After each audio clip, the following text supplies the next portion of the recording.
తెలుగులో సామెత ఉంటుంది, పాడిందే పాటరా పాచిపండ్ల దాసరి అని. ఒకటే రాగము, ఒకటే పాట, ఒకటే మాట కాంగ్రెస్ ప్రభుత్వం వచ్చిన నాటి నుంచి నేటి వరకు. ముఖ్యమంత్రి రేవంత్ రెడ్డి నుంచి మొదలు పెడితే రాష్ట్రంలో ఉండే ప్రతి కాంగ్రెసు నాయకుడు ఒక ఎజెండా ప్రకారం గోబెల్స్ వారసుల్లాగా ఒకటే ప్రచారం, ఒకటే సొల్లు పురాణం. 15 నెలలుగా అరిగిపోయిన గ్రామ్ఫోన్ రికార్డ్ లాగా. ఏంటిది అది? ఒక ఆయన దివాలా తీసిన తెలంగాణ అంటాడు, ఇంకో ఆయన నాశనం అయిపోయిన తెలంగాణ అంటాడు. ఇక ముఖ్యమంత్రి అయితే ఇంతకంటే దివాలాకోరు ముఖ్యమంత్రి బహుశా భారతదేశంలో ఎవరు ఉండరు. నా రాష్ట్రం అనారోగ్యం పాలైపోయింది, నా రాష్ట్రానికి క్యాన్సర్ వచ్చింది, ఒక క్యాన్సర్ రోగిలా ఉన్నది అని దివాలాకోరు మాటలు మాట్లాడిన భావదారిద్రపు ముఖ్యమంత్రి బహుశా భారతదేశ చరిత్రలో ఎవరు లేరు, రేవంత్ రెడ్డి గారు తప్ప. కానీ ఇవాళ అదే రేవంత్ రెడ్డి గారి మూతి మీద తన్నినట్టు, అదే రేవంత్ రెడ్డి గారి చెంప చెల్లుమనేటట్టు, అదే రేవంత్ రెడ్డి సొల్లు పురాణం అంతా తప్పు అంటూ ఆయన సొంత క్యాబినెట్లోని సహచరుడు, ఈ రాష్ట్ర ఉప ముఖ్యమంత్రి బట్టి విక్రమార్క గారు, రాష్ట్ర ఆర్థిక శాఖ మంత్రి గారు ఫిబ్రవరి 17 నాడు ఒక సమగ్ర సవివరమైన నివేదికను వారు విడుదల చేసినారు. ఇది మా కవిత్వం కాదు, బీఆర్ఎస్ పార్టీ యొక్క సొంత నివేదిక కాదు, రాష్ట్ర ప్రభుత్వం సాధికారంగా విడుదల చేసిన నివేదిక. Telangana state statistical abstract, atlas అని కూడా అంటారు. దాన్ని ఫిబ్రవరి 17 నాడు, మరి కేసీఆర్ గారి జన్మదిన కానుక అనుకున్నారేమో కానీ, వారు విడుదల చేసి ఇందులో ముఖ్యమంత్రి మూతి మీద తన్నేటట్టు కొన్ని వాస్తవాలు చెప్పినారు. ఇన్ని రోజులు ముఖ్యమంత్రి మాట్లాడిన చిల్లర మాటలు, బజారు భాష, ముఖ్యమంత్రి చెప్పిన పచ్చి అబద్ధాలు, ఇవన్నిటినీ కూడా తిప్పికొడుతూ సమగ్రమైన సవివరమైన నివేదికను విడుదల చేసి వాస్తవాలు అంగీకరించినందుకు నేను ఈ ప్రెస్ మీట్ ద్వారా గౌరవ ఉప ముఖ్యమంత్రి బట్టి విక్రమార్క గారికి ధన్యవాదాలు తెలియజేస్తా ఉన్నా. ముఖ్యమంత్రి గారు కూడా నిన్న రంకెలు వేసినారు. ఎక్కడ పోతే అక్కడ రంకెలు వేయడం, అచ్చోసిన ఆంబోతులాగా నోరేసుకొని వాగడం ఆయనకు అలవాటు. ఆయన ముఖ్యమంత్రి అయినాక కూడా ఆయన పద్ధతి మారతలేదు. వారికి కూడా నేను విజ్ఞప్తి చేస్తా ఉన్నా ముఖ్యమంత్రి గారికి, దయచేసి మీరు సొల్లు మాట్లాడే ముందు, నోరు తెరిచే ముందు మీ సహచరుడు, మీ మంత్రివర్గ సహచరుడు సెక్రటేరియట్లో ఆయన విడుదల చేసిన ఈ నివేదికను ఒకసారి చదవండి. పోనీ చదివే తీరిక, ఓపిక తమరికి లేకపోతే మీ పక్కన పెట్టుకున్న అడ్వైజర్లు ఉన్నారు కదా, 5గురో 6గురో, వాళ్ళతో చెప్పించుకోండి. కనీసం ఒక రిపోర్ట్ తెప్పించుకొని నేను ఏముందో చదువుకోండి. చదువుకోకుండా వాగితే మీతో పాటు రాష్ట్ర పరువు కూడా గంగలో కలుస్తున్నది. ముఖ్యమంత్రి గారికి నేను ఇంకొక విజ్ఞప్తి కూడా చేస్తా ఉన్నా. మీరు ఆ మధ్యలో ఒక మాట అన్నారు, లంకె బిందెలు ఉంటాయనుకొని వచ్చినా లంకె బిందెలు లేవని. లంకె బిందెలు ఉన్నాయి, ఎక్కడున్నాయో కూడా అడ్రస్ చెప్తా, రాసుకో, ఒక పెన్ను పేపర్ పట్టుకొని కూర్చో. ఈ స్టాటిస్టికల్ అబ్స్ట్రాక్ట్ అనేది ఏదైతుందో, ప్రభుత్వం ఎంత దౌర్భాగ్య ప్రభుత్వం ఇదంటే, ఇది వాస్తవాలు చెప్పింది, వాస్తవాలను బయటపెట్టింది అని మేము చెప్పంగానే వెంటనే మరుక్షణమే దీన్ని తీసేసినారు, తొలగించినారు. ఎక్కడికి వెళ్ళి వెబ్సైట్లోకి వెళ్ళి వెంటనే డిలీట్ చేసినారు. ఎందుకంటే వాస్తవాలు బయటకు వచ్చినాయి, ఎందుకంటే చదవకుండా రిలీజ్ చేసినారు. చేసినాక అరే అందులో మొత్తం కేసీఆర్ను పొగుడుతున్నదా అని ఎవరో చెప్పినట్టున్నారు చదివిన వాళ్ళు, చెప్పగానే వెంటనే డిలీట్ చేసినారు. అందుకే నేను మా మీడియా మిత్రులను కూడా అడుగుతా ఉన్నా, నేను ఈ రిపోర్ట్ నివేదిక మీ అందరికీ ఇస్తాను, మా సోషల్ మీడియాలో నేను కూడా పెడతాను. ఇది మా నివేదిక కాదు, ప్రభుత్వం, కానీ మేము డౌన్లోడ్ చేసి పెట్టుకున్నాం. ఎందుకన్నా మంచిది, దౌర్భాగ్యులు తీసేస్తారని తెలుసు కాబట్టి పెట్టుకున్నాము, మీకు అందజేస్తాను. ఇందులో ఏముందో చెప్పే ప్రయత్నం నేను మీకు చేస్తాను. ఇందులో ఎంత స్పష్టంగా చెప్పినారంటే, ఇన్ని రోజులు కాంగ్రెస్ చేసిన ప్రచారం చిల్లర ప్రచారం, రాజకీయాల్లో లాభం కోసం చేసిన ప్రచారం అబద్ధం, పచ్చి అసత్యం అనే మాట ఇదే నివేదిక ధృవీకరించింది. ఈ నివేదికలో స్పష్టంగా చెప్పారు, రాష్ట్ర తలసరి ఆదాయం 2014లో 10వ స్థానంలో ఉంది భారతదేశంలో మన రాష్ట్రం. రాష్ట్రం ఏర్పడ్డ నాడు, తెలంగాణను మాకు కాంగ్రెస్ అప్పచెప్పిన నాడు, ఆనాడు 10వ స్థానంలో తలసరి ఆదాయంలో ఉన్న మన తెలంగాణ ఈ నివేదిక ప్రకారం ఇవాళ నంబర్ 1 స్థానంలో ఉంది. మేము ఇచ్చిపోయినాడు 2022-23లో వీళ్ళకి అప్పచెప్పిపోయినాడు, నంబర్ 1 స్థానంలో ఉంది అని చెప్పి ఇదే నివేదిక చాలా స్పష్టంగా కుండబద్దలు కొట్టింది. నంబర్ 1. నంబర్ 2, ఇదే నివేదికలో ఇంకో మాట ఏం చెప్పారంటే, ఆనాడు 2014-15లో దేశ సగటు 86,000 ఉంటే తలసరి ఆదాయం, ఆనాడు మాకు అప్పచెప్పినాడు కాంగ్రెసు మన తలసరి ఆదాయం 1,24,000. కానీ ఈరోజు ఎంత పెరిగింది అనడానికి కూడా ఇదిగో ఇక్కడ ఇదే నివేదికలో కుండబద్దలు కొట్టారు. భారతదేశం మొత్తం సగటు తీసుకుంటే 84,000 నుంచి 1,84,000 86,000 నుంచి 1,84,000 పెరిగితే మనది దాదాపు 2 రెట్లు భారతదేశ సగటుతో పోలిస్తే 2 రెట్లు 3,56,000 ఉంది అని చెప్పి ఈ నివేదిక కుండబద్దలు కొట్టింది. అంటే రాష్ట్ర సంపద ఎట్లా పెరిగింది, కేసీఆర్ నాయకత్వంలో దశాబ్ద కాలంగా తెలంగాణ ఎట్లా పురోగమించింది, ఎట్లా దేశానికి ఆదర్శంగా మారింది అనేది ఇదే మాట. తెలంగాణ దివాలా తీసింది అని దివాలా కోరు మాటలు మాట్లాడిన సన్నాసుల నోర్లు మూపించే విధంగా ఈ నివేదిక వాస్తవాలను బయటపెట్టింది.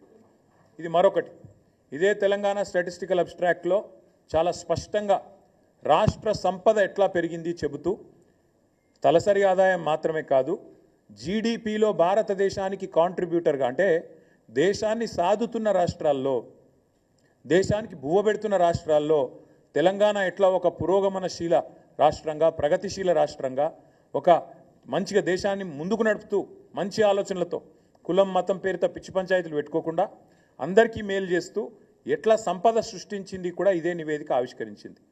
2013-14లో ఆనాడు భారతదేశంలో 4% జీడిపికి తెలంగాణ నుంచి దోహదపడుతుంటే ఇక్కడి రాష్ట్ర ఆర్థిక వ్యవస్థ కేసీఆర్ గారు పదవి విరమణ చేసే నాటికి అది పెరిగి 5.1% అయ్యింది అనే మాట కూడా ఇదే నివేదిక స్పష్టంగా చెప్పింది. అంటే జీడిపిలో భారతదేశంలో మొత్తం 100% ఉంటుంది. జీడిపి అంటే 100, ఆ 100లో 5.1% మన తెలంగాణ నుంచి వస్తుంది. కానీ ఇక్కడ ఇంపార్టెంట్ పాయింట్ ఏంటంటే తెలంగాణ జనాభా భారతదేశంలో 2.8, కానీ మనం ఈ దేశానికి అందజేస్తున్నది జీడిపిలో సంపద సృష్టిస్తున్నది 5.1.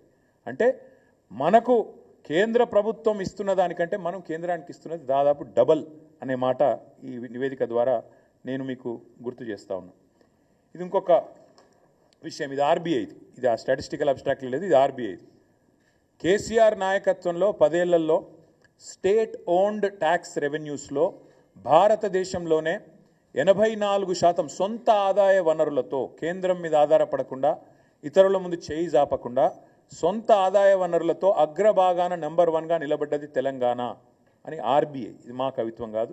84%, 88%తో అగ్రభాగాన state owned tax revenues SOTR, ఇది నెంబర్ 1 అని చెప్పి చెప్తున్నది ఈ నివేదిక. అట్లాగే ఇంకొక మాట కూడా ఈ నివేదిక చూపెడుతున్నది. ఏమంటారు ఇందులో, భారతదేశంలో మన స్థానం ఏంటిది GSDPలో. కాంగ్రెస్ వాళ్ళు మాకు అప్పచెప్పిపోయినాడు ఆనాడు ఈ రాష్ట్రం యొక్క GSDP gross state domestic product 5 లక్షల కోట్లు. కానీ ఈరోజు బట్టి విక్రమార్క గారు విడుదల చేసిన ఈ నివేదిక ప్రకారం ఈ రాష్ట్రం యొక్క GSDP 10 ఏళ్లలో కేసీఆర్ గారు 5 లక్షల కోట్ల నుంచి 15 లక్షల కోట్లకు పెంచారు అని ఈ నివేదికనే రేవంత్ రెడ్డి చెంప మీద చెల్లుమని కొడుతూ నివేదిక ఇచ్చింది. ఇది ఇక్కడ చాలా ఇంపార్టెంట్ స్లైడ్. ఇది ఇలా చూడండి మీరు, మనకంటే పైన ఎవరున్నారంటే మనకంటే చాలా భూభాగంలో జనాభాలో పెద్దదైన మహారాష్ట్ర, తమిళనాడు, ఉత్తరప్రదేశ్, కర్ణాటక, పశ్చిమ బెంగాల్, రాజస్థాన్, ఈ 6 తర్వాత తెలంగాణ. అంటే గుజరాత్ను కూడా తలదన్ని ఇవాళ తెలంగాణ 10 ఏళ్లలో ఎక్కడి నుంచి ఎక్కడికి 5 లక్షల కోట్ల నుంచి 15 లక్షల కోట్లకు GSDP పెరిగింది అని కాంగ్రెస్ ప్రభుత్వం విడుదల చేసిన నివేదిక చెప్పింది. అంటే రేవంత్ రెడ్డి గారు సిగ్గు తెచ్చుకోండి అని చెప్తా ఉన్నా. ఇంకా కొంతమంది సన్నాసులు ఎలక్షన్లో లాభం కోసం మాట్లాడినారు. కాళేశ్వరం అంటేనే కమిషన్ల ప్రాజెక్టు అని చిల్లర వాగుడు, చెత్తవాగుడు, బజారు మాటలు చాలా మాట్లాడినారు. వారికి కూడా ఇదే నివేదిక సమాధానం చెప్పింది. 95వ పేజీ, రేవంత్ రెడ్డి గారు 95వ పేజీ చదువుకో. మీ 95వ పేజీలో ఇదే దీనిలో స్టాటిస్టికల్ అబ్స్ట్రాక్ట్లు ఏం చెప్పిండ్రంటే రాష్ట్రంలో మరి సంపద పెరిగిందంటే ఎట్లా పెరిగిందంటే మీ వాళ్ళే రాసినారు, మీ ప్రభుత్వమే రాసిన ఈ నివేదిక. To achieve these objectives, government has implemented policy initiatives such as flagship Kaleshwaram project and Mission Kakatiya to improve irrigation infrastructure, supply 24/7 power to farmers, investment support to farmers under Raitu Bandhu.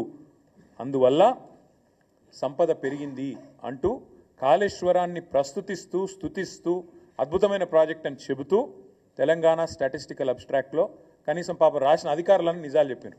సరే, ఈ సన్నాసులు చూసుకోలేదు, విడుదల చేసిన తర్వాత 4 గరుచుకున్నారు, అది వేరే విషయం.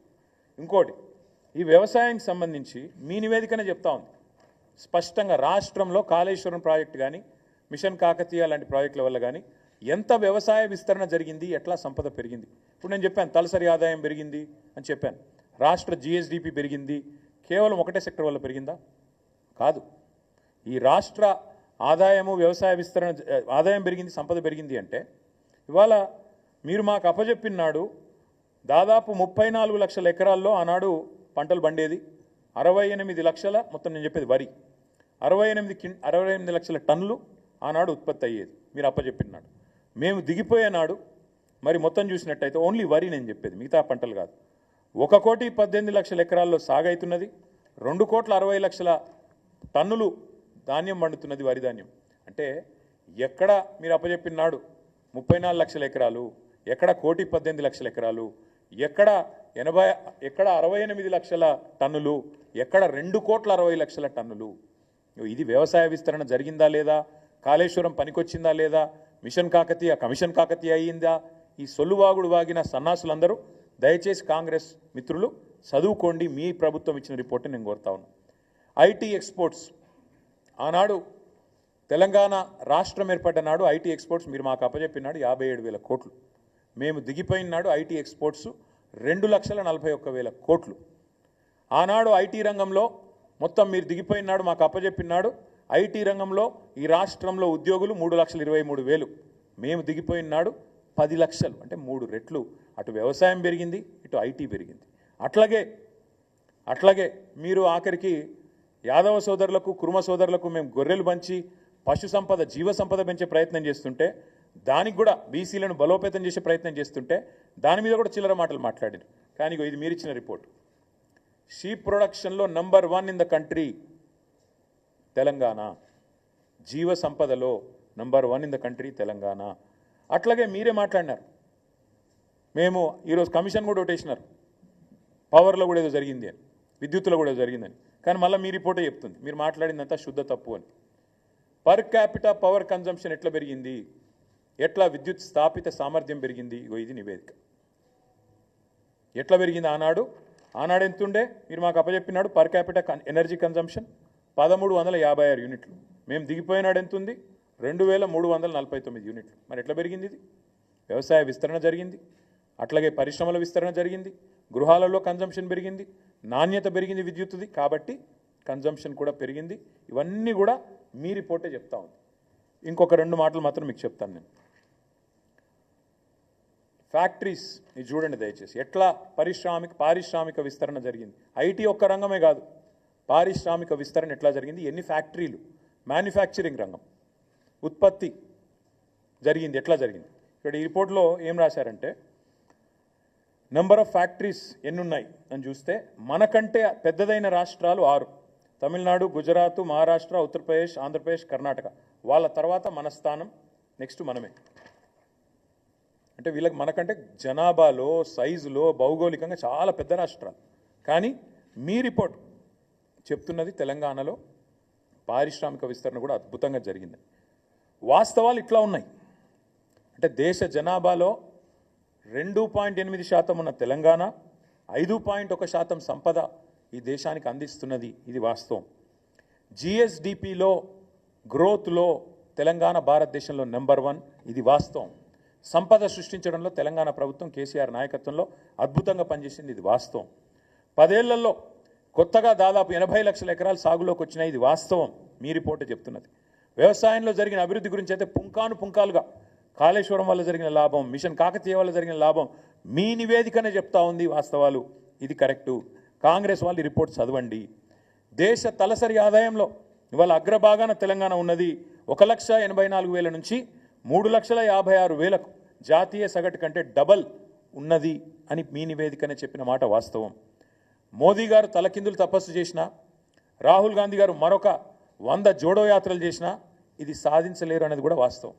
అట్లాగే తెలంగాణలో గత 10 సంవత్సరాలుగా కేసీఆర్ గారు అకుంఠిత దీక్షతో మొక్కవోని పట్టుదలతో ఒక అభివృద్ధి యజ్ఞం చేసినారు, ఇది కూడా వాస్తవం అని మీ నివేదికనే చెప్తా ఉంది. అట్లాగే 2014-15లో 5 లక్షల కోట్లున్న రాష్ట్ర సంపద ఇవాళ 15 లక్షల కోట్లు అయిందని మీ నివేదికనే కుండబద్దలు కొడుతున్నది. ఇది కూడా వాస్తవం. 10 ఏళ్ల కిందట ధాన్యం ఉత్పత్తి 68 లక్షల టన్నులుంటే ఈరోజు 2.60 లక్షల కోట్లు అంటే 260 లక్షల టన్నులుగా పెరిగింది అని మీ నివేదికనే చెప్తున్నది. ఇది వాస్తవం. పాల ఉత్పత్తి అది కూడా మీ నివేదికనే చెప్తున్నది. 42 లక్షల టన్నుల నుంచి 57 లక్షలు పెరిగిందనేది కూడా మీ నివేదికనే చెప్తా ఉన్నది. మాంసం ఉత్పత్తి 5 లక్షల టన్నుల నుంచి 10 లక్షల టన్నులు డబల్ అయింది. అది మీ నివేదికనే చెప్తుంది. గొర్రెల ఉత్పత్తిలో జీవ సంపదలో నెంబర్ 1 భారతదేశంలో తెలంగాణ. అది మీ నివేదికనే చెప్తున్నది. ఇన్లాండ్ ఫిషరీస్లో భారతదేశంలో నెంబర్ 1 తెలంగాణ. అది కూడా మీ నివేదికనే చెప్తా ఉన్నది. ఇట్లా అన్ని రంగాలలో సర్వతోముఖాభివృద్ధి సాధించింది తెలంగాణ. ఇది వాస్తవం.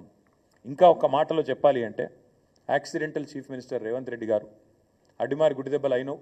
ఇప్పటికైనా ఈ సొల్లు బంజి.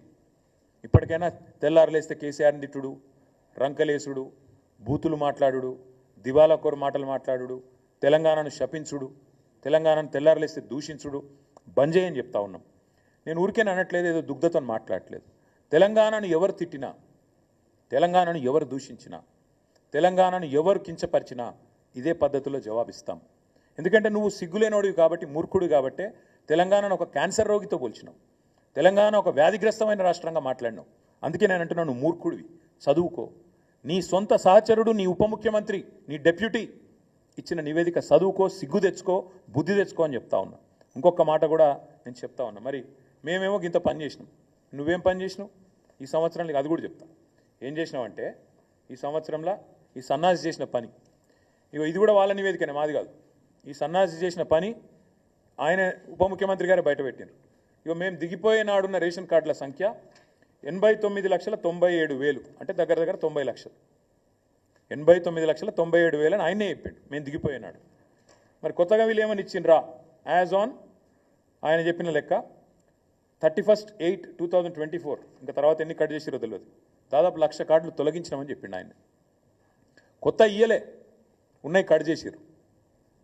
ఇది నేను చెప్పలే, నిన్న బట్టి విక్రమార్కి ఇచ్చిన రిపోర్ట్ ఇది. ఇగో ఈ సన్నాసి చేసిన పరిస్థితి ఏంటంటే, ఇగో 1,00,000 రేషన్ కార్డు, 1,00,000 పైచీలకు రేషన్ కార్డులు తొలగించిండు. ఇంకొక మాట చెప్తున్నా, తొలగించడమే కాదు, ఇవాళ పేపర్లలో వార్తలు ఎంత కిరాతకం అంటే, వీళ్ళు చెప్పే ఎంత దిక్కుమాలిన మాటలు అంటే, ముఖ్యమంత్రి అనేటోడు ఇన్ని పచ్చబద్దాలు చెప్తాడని ప్రపంచంలో ఎవరు అనుకోరు. ఇదే ముఖ్యమంత్రి చెప్పిన అబద్ధాలను కూడా బట్టి విక్రమార్క గారు ఎండగట్టి ఉతికారేసినారు. ముఖ్యమంత్రి ఎక్కడ పోతే అక్కడ వాగుతున్నాడు. ఏమని? అప్పులకు మిత్తిలకే నెలకు 6,500 కడుతున్నా అని చెప్పిండు. ఇది వాళ్ళ రిపోర్ట్. ఇది కూడా ఆ రిపోర్ట్లకు వెళ్ళే నేను కోట్ చేస్తున్నా. మీకు ఈ కాపీ మొత్తం ఇస్తా. నేను చెప్పింది ఏది తప్పైనా ఏ శిక్షకైనా సిద్ధం. ఇది వాళ్ళ రిపోర్ట్. ఇందులో ఏం రాసిండ్రు? ఇగో ఇది వాళ్ళ రిపోర్టు. దీని ప్రకారం government of Telangana state accounts as of January 2025 అంటే పోయిన నెల ఈ రిపోర్ట్. ఇందులో ఏం రాసిండ్రు? మిత్తిలకు ఎంత కడుతున్నామని రాసిండ్రు తెలుసా? పోయిన 10 నెలలు మొత్తం ఇప్పటిదాకా కట్టింది ఎంత అంటే 22,056 కోట్లు. 22,056 కోట్లు. నెలవారీ లెక్క కూడా ఇళ్ళనే ఇచ్చిండు. పాపం బట్టి విక్రమార్క అమాయకంగా ఇరుక్కున్నాడు. ఆయన ఉద్యోగం ఉంటుందో పిక్తుందో కానీ ఇగో నెల నెల కూడా ఇచ్చిండు. నెల నెల మిత్తి ఎంత కట్టినాం ఏం చెప్పిండు ఇలా? పోయిన ఏప్రిల్ 24లో కట్టిన మిత్తి 1,865 కోట్లు, మే నెలలో 3,700 కోట్లు, జూన్లో 5,000 చిల్లర కోట్లు.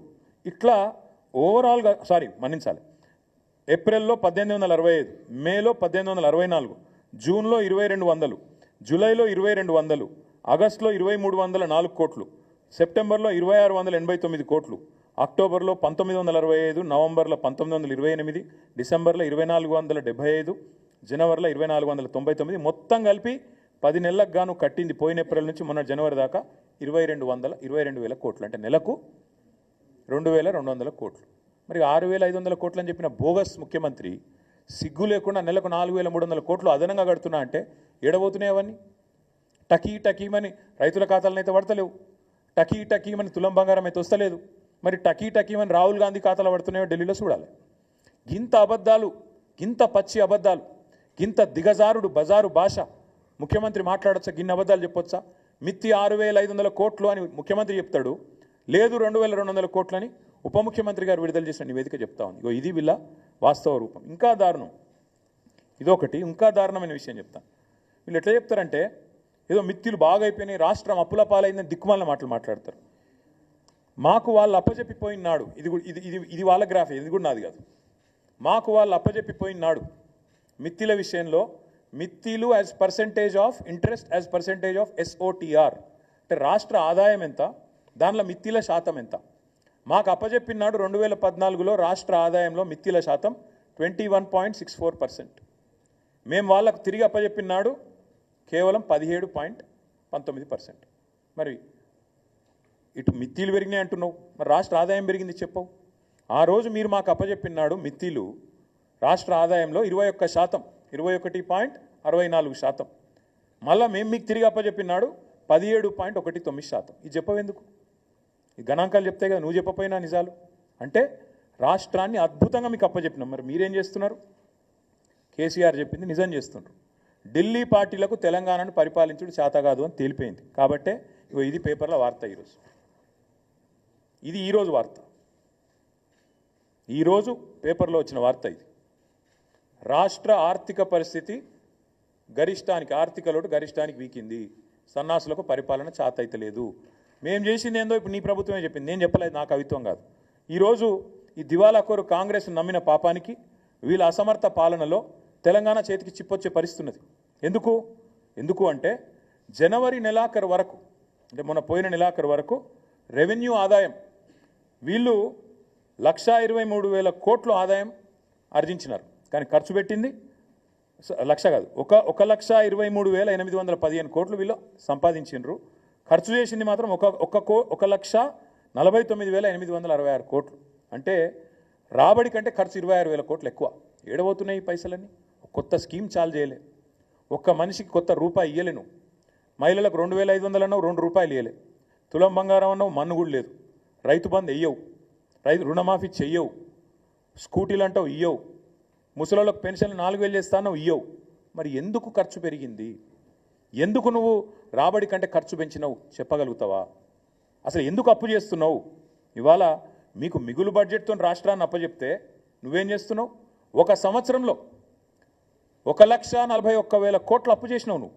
ఈ నీ రేవంత్ రెడ్డి చేతగాంతనం, కాంగ్రెస్ పార్టీ అసమర్థత ఇవాళ రాష్ట్రానికి ఆశనిపాతంలాగా పరిణమించింది. ఎందుకంటున్నా ఈ మాట? నీ తుగ్లక్ నిర్ణయాలు, హైడ్రా పేరిట మొత్తం రియల్ ఎస్టేట్ రంగాన్ని దెబ్బగొట్టినావు, నాశనం చేసి కుప్పగూల్చే పరిస్థితి తెచ్చినావు. నీ దిక్కుమాలిన విధానాల వల్ల ఇవాళ స్టాంప్స్ రిజిస్ట్రేషన్ మరి 18,000 కోట్లు అంచనా వేస్తే ఇప్పటిదాకా వచ్చింది కేవలం 5,821 కోట్లు రిజిస్ట్రేషన్లు తగ్గినాయి. ఇది వాస్తవం. నువ్వు ఒప్పుకున్నా ఒప్పుకోకపోయినా నీ ఆదాయం పెరుగుతుండొచ్చు, నీ ఆస్తులు పెరుగుతుండొచ్చు, కానీ రియల్ ఎస్టేట్ రంగానికి నువ్వు పొడిచిన వెన్నుపోటు వల్ల, నీ దిక్కుమాలిన హైడ్రా వల్ల ఇవాళ రియల్ ఎస్టేట్ వాళ్ళు కూడా ఆత్మహత్యలు చేసుకునే పరిస్థితి వచ్చింది. వేణుగోపాల్ రెడ్డి అని మొన్న తమ్ముడు ఆత్మహత్య చేసుకున్నాడు. నీకు రాజకీయపరమైన కక్షల సెటిల్మెంట్ తెలుసు తప్ప రాష్ట్రాన్ని ఎట్లా ఆర్థికంగా బాగు చేయాలన్న సోయి నీకు లేదు. అందుకే కేసీఆర్ ఆనవాళ్లను చెరిపేసే కుట్రలో వ్యవసాయాన్ని సాగు దెబ్బగొట్టినావు. మేడిగడ్డ రిపేర్ చేయకుండా 15 నెలలు ఎండబెట్టడం వల్ల వాళ్ళు ఏం జరుగుతున్నది? భూగర్భ జలాలు అడుగంటిపోయి వ్యవసాయం సంక్షోభంలో పడి చివరి మల్లకు కాళేశ్వరం నీళ్లు చివరి మల్ల ఎక్కడైతే ఉత్తమ్ కుమార్ రెడ్డి నియోజకవర్గంలో అందుతాయో అక్కడ మొత్తం ఎండిపోయే పరిస్థితి ఉన్నది. ఈరోజు కోదాడలో, హుజూర్నగర్లో, సూర్యాపేటలో, తుంగతుర్తిలో పంటలు ఎండిపోయే పరిస్థితి. ఇవాళ మీరు కాళేశ్వరం ఎండబెట్టడం వల్ల, కేసీఆర్ మీద కోపంతో మేడిగడ్డ రిపేర్ చేయకపోవడం వల్ల అదొక వైపు. అట్లాగే మేము 10 ఏళ్ళు పకడ్బందీ ప్రణాళికతో అవినీతి లేకుండా రాష్ట్ర ఖజానాను ప్రతి ఏటా సంపదను పెంచుతూ, మధ్యలో కరోనా వచ్చినా, డిమానిటైజేషన్ వచ్చినా, కేంద్రం అసలు సహకరించకపోయినా మేము సంపద సృష్టించినాం, రాష్ట్రానికి తలసరి ఆదాయం పెంచినాం. నువ్వేం చేసినావు? ఈ ఒకటే సంవత్సరంలో సావు దెబ్బ కొట్టి అన్ని రంగాలను కూడా నీ చేతగాంతనంతో ధ్వంసం చేసినావు. మీరేం ఎస్టిమేట్ చేసినారు? 1,65,000 కోట్ల ఆదాయం వస్తుందని మీరు అంచనా వేసినారు. కానీ ఇప్పటికి వచ్చింది ఎంత? 1.12 lakhs, అంటే కేవలం 68% వచ్చింది. మిగతాది రాలే. మిగతాది ఎంత వస్తుందో రేపు బడ్జెట్లో చెప్తావు. నేను ఎందుకు చెప్తా ఉన్నా ఈ మాట అంటే, ఇవాళ ఇది రాష్ట్రానికి ఇవాళ పేపర్లో ఆర్థిక లోటు గరిష్టానికి అని రాసింది.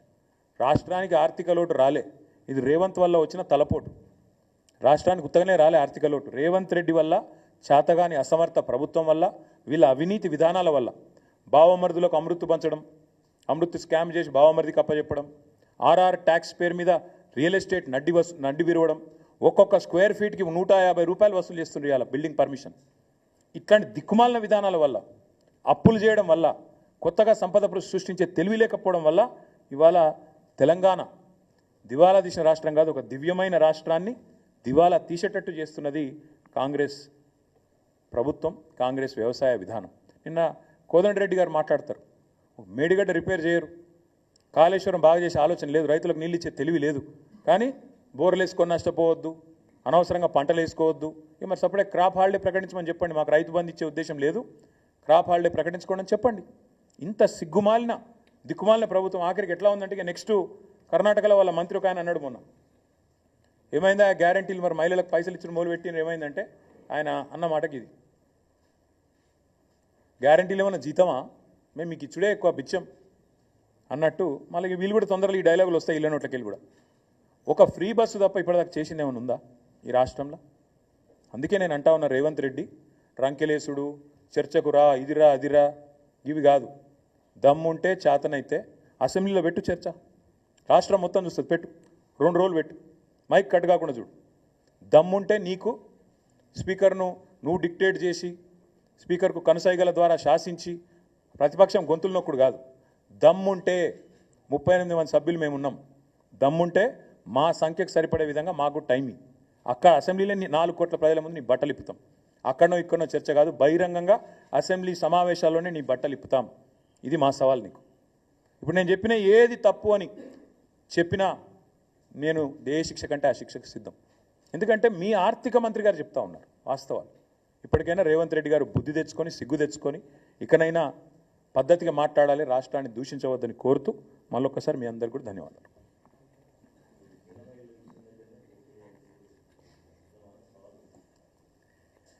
మేము కూడా ప్రతి సవాల్ చేయవచ్చు, ఏముందన్న అందులో. రాష్ట్రంలో రైతు రుణమాఫీ ఎక్కడ 100% అయిందో ఏ ఊళ్ళే ఆ ఊళ్ళే మేము పోటీ చేద్దాం, మేము పోటీ చేయండి. ఎక్కడన్నా ఒక ఊరు చూపెడతావా? కొండారెడ్డిపల్లిలో అయిందా 100%? కొడంగల్లో అయిందా? మీ అత్తగారు ఊళ్ళో అయిందా? ఎక్కడైంది?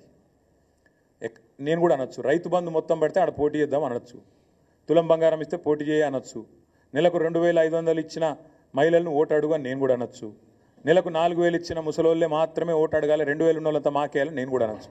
ఈ బజారు భాష, చీప్ టాక్టిక్స్, చిల్లర మాటలు, వీటితో ఇంకెన్ని రోజులు టైంపాస్ చేస్తారని నాకు అర్థం కాదు. ఇప్పుడు నేను లేవనెత్తిన ప్రశ్నలు కానీ, నేను చెప్పిన విషయాలు కానీ ఇందులో ఏమైనా తప్పు ఉంటే ముఖ్యమంత్రి, ఉప ముఖ్యమంత్రి, ఇంకో మంత్రి వాళ్ళ వైపు నుంచి ఎవరైనా సాధికారంగా చెప్పగలిగే వాళ్ళు ఉంటే రమ్మనండి.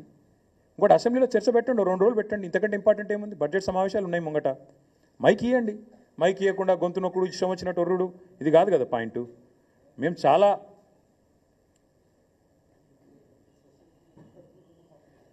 మీ దగ్గర ఒక సొసైటీలో ఒక రుణమాఫీ కూడా కాలేదని చెప్తా ఉన్నారు హర్ష గారు. ఇంకా చాలా ఉన్నాయి అట్లా ఎగ్జాంపుల్స్. నేను చెప్పేది ఒకటే, ముఖ్యమంత్రి గారు నిన్న ఆడపోయి 1 కోటి మంది మహిళల్ని కోటీశ్వరులు చేస్తాను, ఎంతమంది కోటీశ్వరులను చేసినా వాళ్ళని ఓట్లాడు చూస్తా, నేను కూడా ఎంతమంది మహిళలు ఓట్లు వేస్తారో నేను కూడా చూస్తాను. కోటీశ్వరులు కాదు నువ్వు, కనీసం వాళ్ళను రేపటి రోజున ఉన్నదంతా గుంజుకోపోతే చాలు, వాళ్ళ మెడల పుస్తలతాడు గుంజుకోపోతే చాలు. నువ్వు ఇప్పటికే స్టార్టర్లు ఎత్తుకపోతున్నావు, మీటర్లు ఎత్తుకపోతున్నావు, రేపు పుస్తలతాడు కూడా గుంజుకోపోతావు. ఇవన్నీ ప్రజలకు తెలుసు.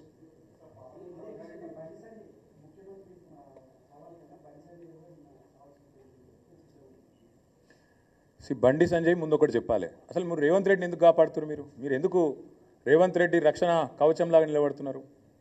అందరూ ఇప్పటికే మార్కెట్లో అనుకుంటుంది అంటే ఆర్ఎస్ బ్రదర్స్ అనుకుంటారు.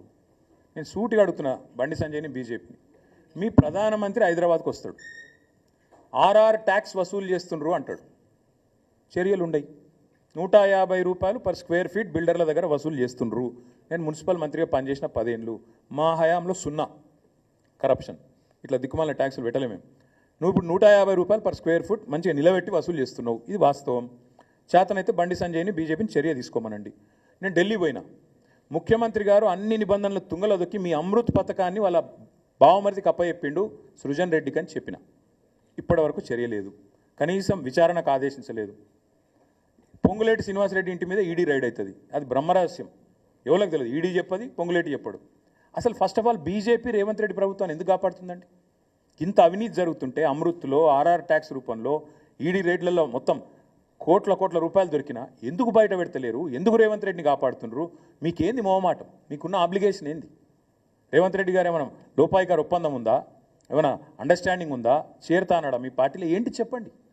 అసలు ఆ మాటలు మాట్లాడకుండా ఏదో సొల్లు మాటలు తెల్లారలేస్తే ఈయన తిట్టినట్టు, ఆయన తిట్టినట్టు, రాహుల్ గాంధీ కులము, మోడీ కులము, ఇవి కాదు కదా ప్రజలకు కడుపు నింపేది. మేము అడుగుతున్నాం సూటిగా, నువ్వు చెప్పు, రేవంత్ రెడ్డిని ఆర్ఆర్ ట్యాక్స్ విషయంలో ఎందుకు ఉపేక్షిస్తుంది బీజేపీ? ఎందుకు నీ బావమరిదికి అమృత్ స్కీమ్ మొత్తం 1100 కోట్ల స్కామ్ చేసిన రేవంత్ రెడ్డిని మీరు కాపాడుతున్నారు? అది కేంద్ర ప్రభుత్వ పథకం అమృత్. ఎందుకు సృజన్ రెడ్డి షోదా కంపెనీకి అప్పజెప్పినా ఎందుకు నీ ప్రభుత్వం కాపాడుతున్నది రేవంత్ రెడ్డిని? ఎందుకు రేవంత్ రెడ్డి గారి మంత్రివర్గంలోని పొంగులేటి మీద రేడైతే ఈడీ 4 నెలలైనా ఎందుకు మాట్లాడది? ఏంది బ్రహ్మరహస్యం చెప్పగలుగుతారా? ముందు బండి సంజయ్ని దమ్ముంటే కేంద్ర హోంశాఖ సహాయ మంత్రి అయినా చెప్పమను, తర్వాత మిగతా విషయాలు మాట్లాడచ్చు. ఇక ఆయనకు తెలివి లేదు, ఆయనకు పరిజ్ఞానం లేదు, ఏదో మాట్లాడుతుంటాడు, వరుతుంటాడు, బతుకుతుంటాడు. నాకు తెలియదు కదా, నాకు విషయం తెలియదు. ఒకటి మాత్రం పక్క, ఎస్ఎల్బీసీయే కాదు, సుంకిశాల కూలిపోయింది. పాపం ఒక ఆయన గవినోళ్ళ శ్రీనివాస్ అని ఆర్టీఐ యాక్టివిస్ట్, మహబూబ్నగర్ జిల్లా, ఆయన అప్లై చేసుకున్నాడు. సుంకిశాలలో ఎంత నష్టం జరిగింది, ఏం జరిగిందని. అది దేశ భద్రతకు సంబంధించిన రహస్యం ఇయ్యమంటారు. ఎవరిని కాపాడుతుండ్రు రేవంత్ రెడ్డి? ఎవరినైతే గతంలో ఇష్టం వచ్చిన బూతులు తిట్టిండో, ఆంధ్ర కాంట్రాక్టర్లని, ఈస్ట్ ఇండియా కంపెనీని, వాళ్ళని కాపాడుతున్నావా? ఏంది దేశ భద్రత? సుంకిశాలలో రిటైనింగ్ వాళ్ళు కూలిపోతే దేశ భద్రత నాదేమన్నా? సుంకిశాల పాకిస్తాన్ బార్డర్లు ఉందా? కూలిపోతే దాంతో ఏమో దేశ భద్రతకు ముప్పు వచ్చేందుకు? ఎవరిని కాపాడుతున్నావు? సుంకిశాల గురించి ముందు చెప్పు. మళ్ళీ అదే సంస్థకి ఇన్ని కాంట్రాక్ట్లు ఇస్తున్నావు, ఎందుకు ఇస్తున్నావు? ఎవరి కోసం ఇస్తున్నావు? ఎవరి మెహర్బానీ కోసం? చెప్పాలా రేవంత్ రెడ్డి సమాధానాలని? ఎస్ఎల్బీసీ సంగతి నాకు తెలియదు, తెలుసుకొని చెప్పు. స్పష్టంగా చెప్పాము కదా బ్రదర్, మన హరీష్ రావు గారు డీటెయిల్డ్గా చెప్పారు, నిన్న శ్రీనివాస్ గౌడ్ గారు, నిరంజన్ రెడ్డి గారు, జగదీష్ రెడ్డి గారు వివరంగా చెప్పారు. దున్నపోతు మీద వాన పడ్డట్టు వాళ్ళు ఇప్పటివరకు స్పందించట్లేదు, ఏదో ఉత్తరం రాసి చేతులు దులుపుకుందామని చూస్తున్నారు. నీళ్లు పోతుంటే కిందికి తీసుకొని పోతుంటే నిరాటంకంగా, గతంలో కాంగ్రెసే దోపిడీకి తెరదీసింది, పోతిరెడ్డిపాడు పొక్క పెట్టింది కాంగ్రెసే, దాన్ని నిరసిస్తూ రాజీనామా చేసింది టీఆర్ఎస్. హారతులు పట్టిన వాళ్ళు ఇవాళ కొంతమంది బీజేపీలో ఉన్నారు, కొంతమంది కాంగ్రెస్లో ఉన్నారు. నష్టం చేసింది ఖచ్చితంగా కాంగ్రెస్, ఆనాడైనా ఈనాడైనా. బాధ్యత ఖచ్చితంగా కాంగ్రెస్దే. ముఖ్యమంత్రికి మోడీని అడిగే దమ్ము లేదు, ఎందుకంటే మోడీని గట్టిగా తిడితే లోపల వాడిస్తాడు, పదవి పోతుంది, ఆయన భయం ఆయనకున్నది. మేము స్పష్టంగా ఉన్నాం.